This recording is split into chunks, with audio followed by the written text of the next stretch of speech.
The industry has changed. It's changed.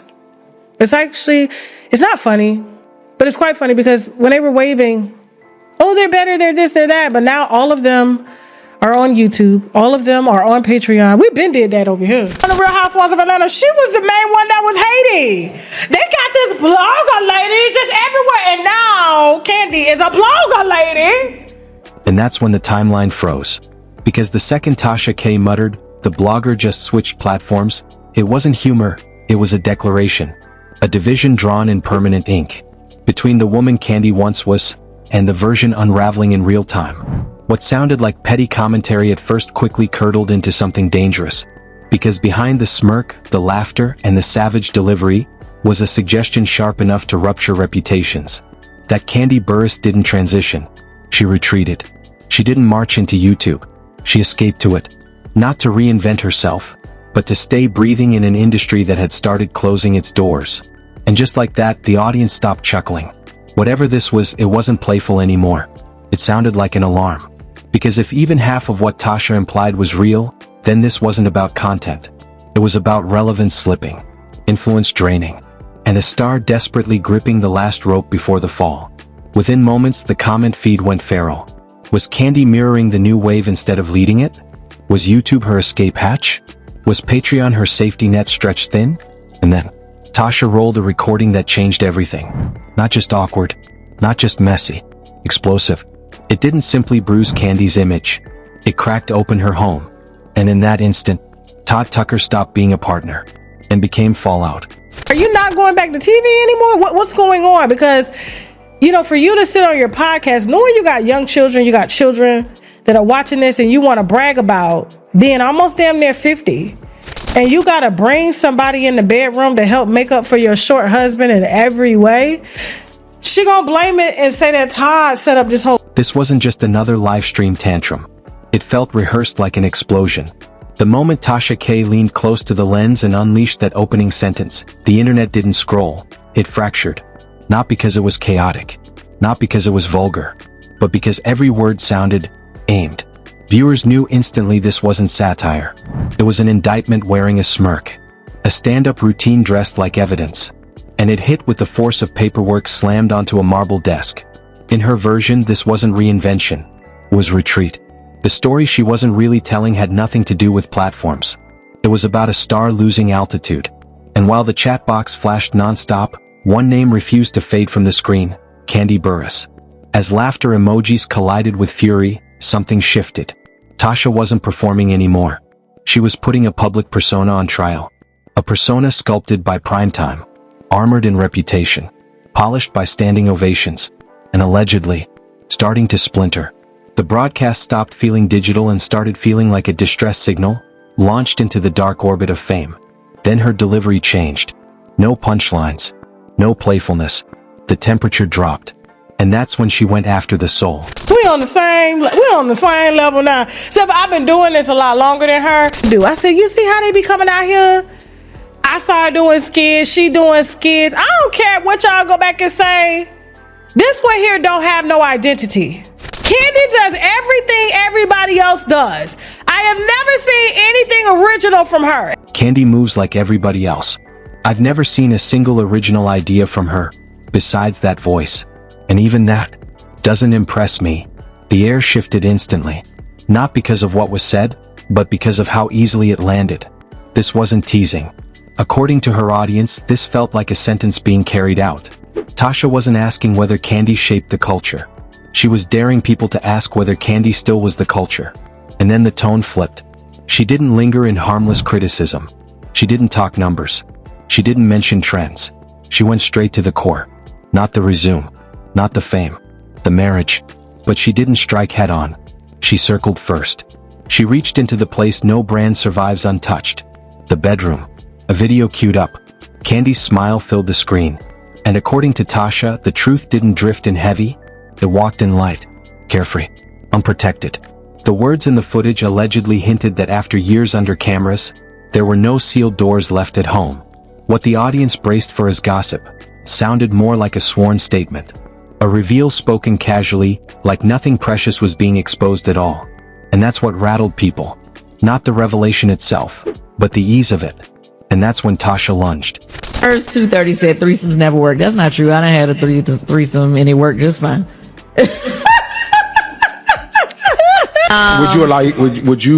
Would you think that stepping outside the threesome? Hell yeah, that's cheating. Okay, so That's you what I answered the said. question. Like- She said without telling him.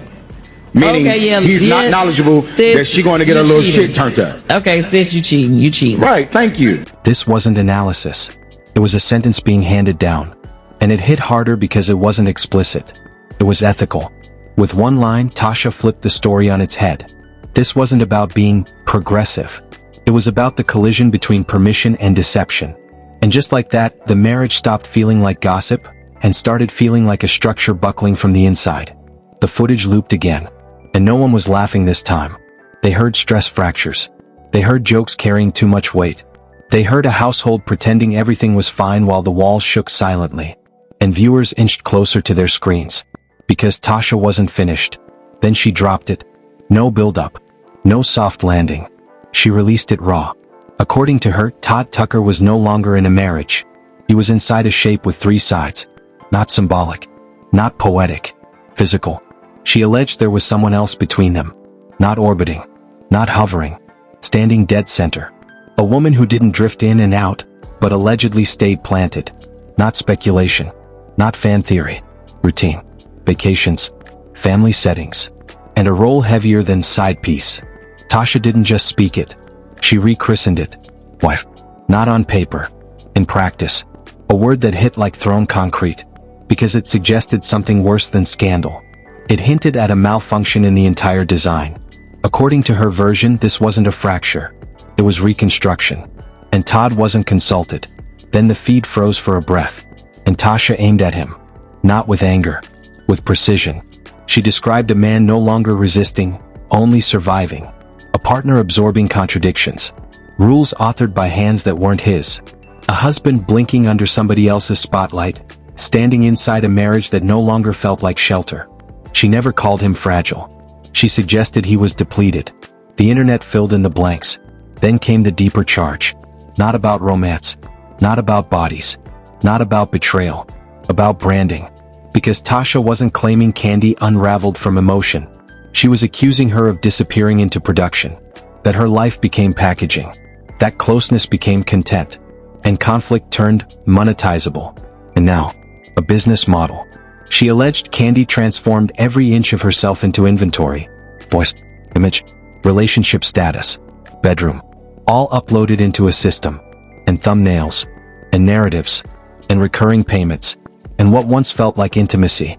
Now it wasn't access anymore. It was exploitation. Tasha didn't dance around it. She said it without blinking. If the networks wouldn't cash in, subscriptions would. If primetime wouldn't air it, web platforms would. And if the private life pushed back, revenue would crush it anyway. And inside that story she painted, the split stopped feeling tragic. It started feeling programmed. Not chaotic. Predictable. Then she pulled the pin. The sentence that sliced through opinion and sounded like fate. According to Tasha, Todd was finished. Not furious. Empty. A man no longer bargaining. Only disappearing. From a union that didn't feel like his. From a house that never powered down. From a glare that erased him. Tasha didn't say he was walking out. She said he'd already disappeared. In spirit. In heart. In purpose. And the chat erupted. Not because the words shocked, but because they explained what viewers had sensed for years, before anyone dared to name it. Then her posture changed. Her eyes went still. Her tone dropped. And she delivered the last strike. Not as a threat. As a forecast. She said this wasn't the wreckage. It was ignition. That losing her marriage wouldn't be the ending. It would be the opening collapse.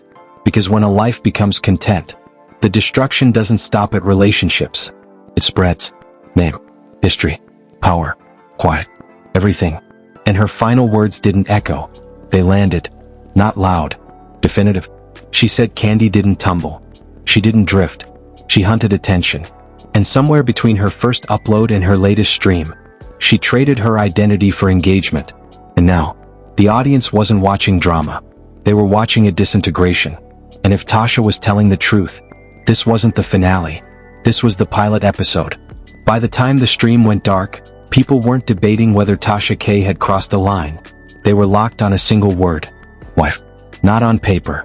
Not on Instagram. But in practice. Because according to what Tasha unveiled next, whatever was happening inside Kandi Burruss and Todd Tucker's house wasn't speculation. It was schedule. And once that word hit the air, the story stopped feeling like celebrity chaos and started feeling surgical.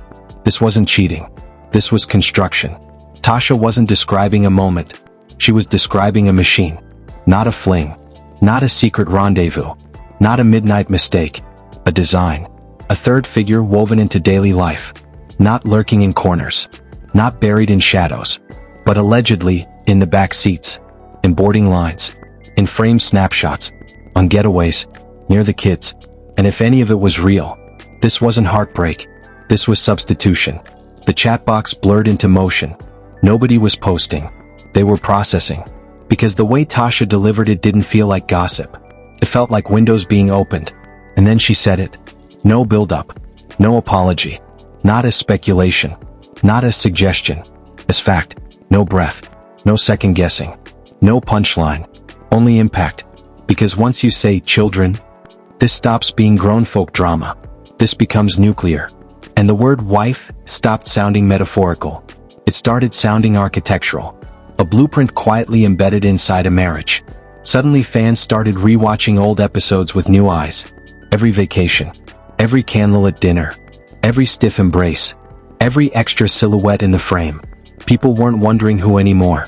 They were asking, how long has this been happening? Then Tasha dropped the detail that tilted the floor. It wasn't proximity. It was permission. Influence. Closeness. Routine. Not a visitor. A resident. In Tasha's telling, this woman didn't circle the relationship. She walked straight through it. Which meant Todd Tucker wasn't haunted by whispers. He was breathing shared air. And the stream went still in a new way. Not stunned. Strategic. Because viewers weren't absorbing gossip now. They were witnessing a relationship being redrafted live. Then Tasha pivoted toward Todd. And her voice changed. She didn't drag him. She didn't clown him. She outlined him. As a man who stopped resisting. Not because he surrendered, but because the fight outlasted him. This wasn't explosive defeat. It was quiet erosion. And that difference cut deep. Tasha didn't paint him as reckless. She painted him as worn down. And then she stepped into the dark. The phrase "he endures it" lingered longer than the footage itself. Because it didn't sound physical. It sounded internal. Like someone standing in open air, no shelter, waiting on a storm that never burns out. And Tasha wasn't calling Todd powerless. She was saying he was isolated inside a relationship full of bodies. And that kind of isolation doesn't ask for evidence. It asks to be understood. Then the angle shifted. From the arrangement, to the aftermath. What happens to a man when his marriage becomes programming? When his living room becomes a stage? When intimacy requires an account and a password? In Tasha's telling, Todd wasn't losing the relationship. The relationship was losing him. Not in shouting matches. Not in slammed doors. But silently. Through decisions he didn't make. Through terms he never agreed to. Through futures sketched without his name. Through people inserted without consent. And now, according to her, the departure wouldn't be explosive. It was scheduled. Viewers leaned back in their chairs. Because this didn't feel accidental. It felt engineered. Then Tasha drew a new border. Not between two women, but between romance and revenue. She rearranged the whole map. This wasn't about feelings. It was about profit. According to her version, Kandi stopped protecting a private life. Because secrecy stopped paying the bills. And when television slowed down, life itself got louder. Bedrooms. Vows. Arguments. Extra faces. All of it repackaged. Edited. Uploaded. Marketed. Monetized. And when that cycle runs long enough, in Tasha's words, the marriage doesn't shatter. It gets sold. Todd, in her story, wasn't a husband anymore. He was a stage fixture. And nobody volunteers to spend a lifetime as scenery. Then came the softest line of the night. No edge. No smirk. No entertainment delivery. Just exhaustion spoken plainly. Todd wasn't angry. He was worn out. Not by Kandi, but by everything orbiting her. By lenses that never closed. By noise that never settled. By a world that never powered down. By loving someone addicted to attention. Of watching his house turn into a headline. And that exhaustion, according to Tasha, was the real paperwork. not stamped by a judge. By surrender. Online, the audience stopped gossiping and started diagnosing. Viewers dug up footage. Old sound bites. Forced smiles. Long stares. Awkward gaps in conversation. Moments once dismissed as nothing now felt like symptoms. People weren't debating if Todd would walk away. They were clocking how long his heart had already packed up. Then Tasha took an unexpected turn. She didn't gloat. She indicted. Not the man. The machine. She called fame a sickness. Validation a drug. Views a slow poison. And warned that when income replaces intimacy, rot sets in quietly. Even inside vows. Then came the most chilling line of the night. That whatever happens between Todd and Kandi wouldn't be an implosion. It would be decay. Time doing what time does. Silently wearing everything down. And when it finally breaks, it won't shock anyone. It will feel late. Because marriages don't collapse in courtrooms first. They fracture in bedrooms. In quiet. In conversations that stop happening. In choices made without you. In emotional chairs left vacant long before bodies move out. And Tasha didn't close with shade. She closed with a vision. That Kandi didn't slip. She reshaped herself into someone who forgot where performance ends and identity begins. And Todd? He didn't lose a spouse. He lost the version of her that didn't need witnesses. And once that woman disappears, the union disappears with her. Then the stream ended. No theme music. No nervous laughter. No wink to the audience. Just one heavy truth. That something honest had escaped on purpose by accident. And everyone watching felt it. This isn't wrapping up quietly. It's heading toward paperwork. And acres of emotional distance. Damage. And receipts yet to surface. People kept asking why everything suddenly went still. Because after Tasha K signed off, something was missing. No rebuttal. No court filing. No crisis interview. No watery live stream. No polished paragraph from a PR team. Nothing. And in the world of fame, nothing isn't calm. It's calculation. Within hours, Kandi's name stopped floating through jokes and started drowning in suspicion. Why wasn't she speaking? Why wasn't Todd active? Why were the blogs tiptoeing? Why had the network gone mute? According to watchers online, this wasn't chaos. It was coordination. Because when a cleanup doesn't happen in public, it's happening in boardrooms. Attorneys don't post stories. Publicists don't go live. Fixers don't argue in comments. They close doors. And word is that's exactly what began unfolding. Hushed. Strategic. Off camera. Not to respond, but to assess. Because the second that word wife entered the timeline, this crossed a line. Statements weren't coming, because statements trap you into stories you can't escape. And decisions leave paper trails. Which become evidence. Which become fallout. So instead, the system did what it always does when the truth outweighs the branding. It froze. And in that stillness, the crowd wrote the story themselves. Viewers started replaying old clips like sworn testimony, Todd's sudden pauses, Kandi cutting him off mid-sentence, the way his eyes drifted when she talked, frames where smiles strained too hard. What once looked like normal tension, now felt like packing in progress. Then came the murmurs. Nothing official. All underground. That Todd had supposedly been talking to attorneys well before Tasha ever went live. That documents had been moving silently. That accounts were being evaluated. That discussions weren't centered on feelings, but on separation. Property. Businesses.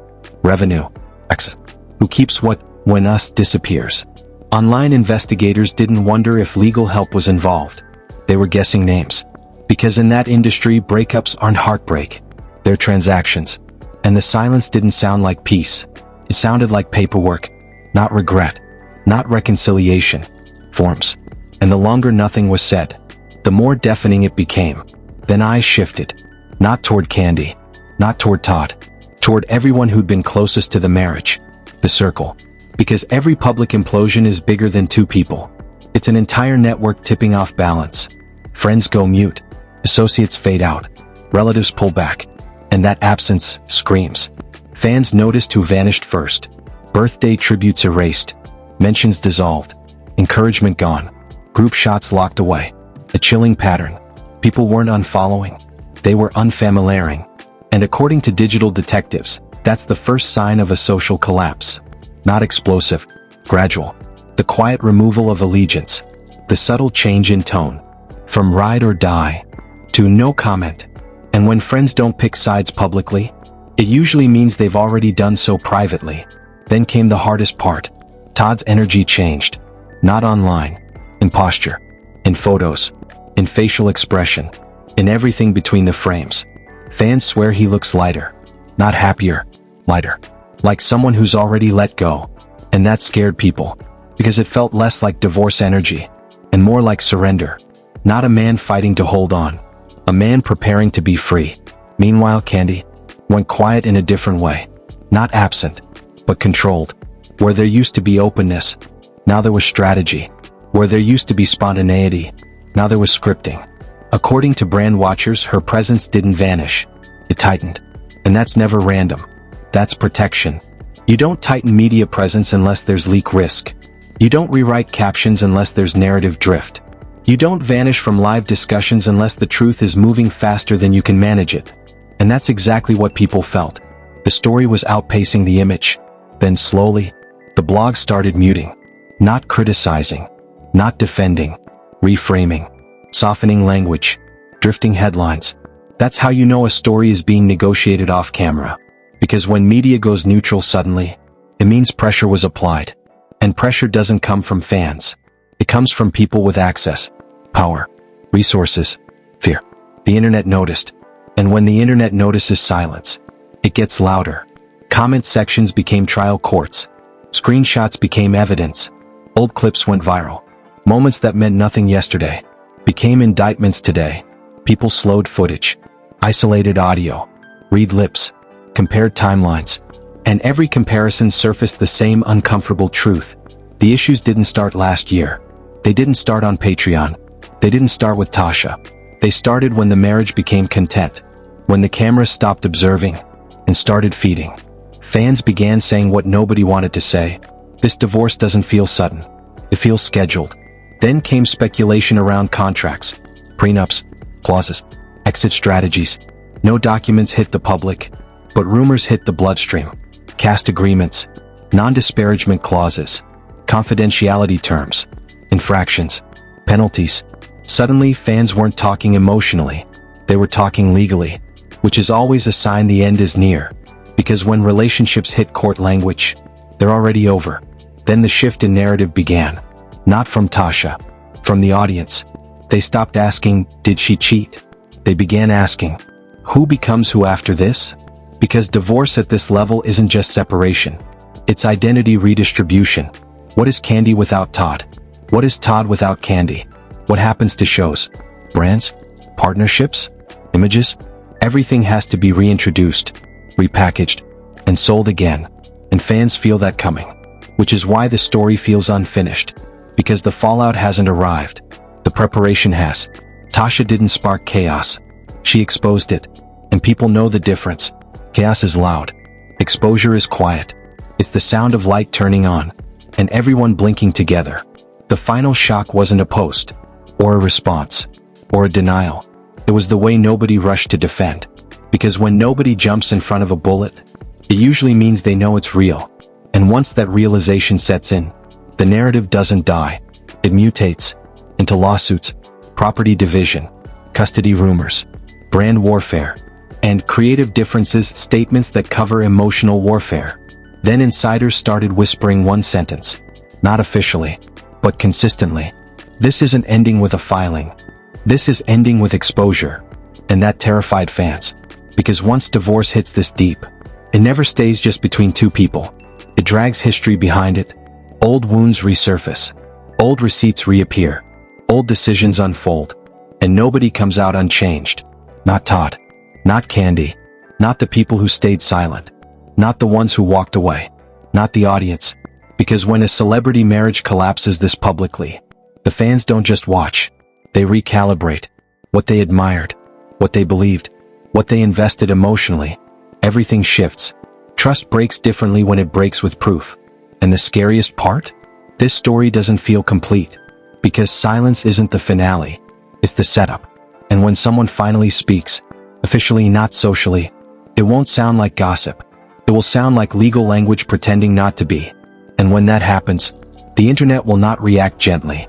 It will react like it always does when a truth finally surfaces unsupervised. Violently. digitally, relentlessly. Then the final thought hung in the air. If everything Tasha claimed was wrong, someone would have stopped her by now. But nobody did. And that might be the loudest evidence of all. Fade to black. No music, just heartbeats. And a sentence burning in the dark. This wasn't a scandal. This was a separation in real time. And we're only watching the echo. If even half of what was said tonight is true, then this was never about scandal. This was about exposure. Not the kind that trends for 12 hours and disappears.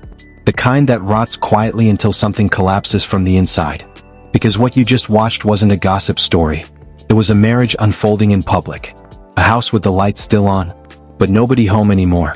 And when a relationship reaches that stage, there's no dramatic finale. No music. No confession. Just distance disguised as privacy and silence relabeled as strength. So now the real question isn't, is this true? The real question is, why did nobody rush to deny it? Because when lies surface, they're challenged immediately. But when truth slips out unexpectedly, Spanish, if this was fake, somebody would already be fighting back. Instead, there is nothing. No emergency statements. No legal warnings. No outrage. Just absence. And in the world of public image, absence is never accidental. Strategic. So where does that leave you? Watching the part they didn't plan on you seeing. Hearing what wasn't supposed to be said out loud. And realizing that some stories don't explode. They erode. Until one day there's nothing left to hold up the image you believed in.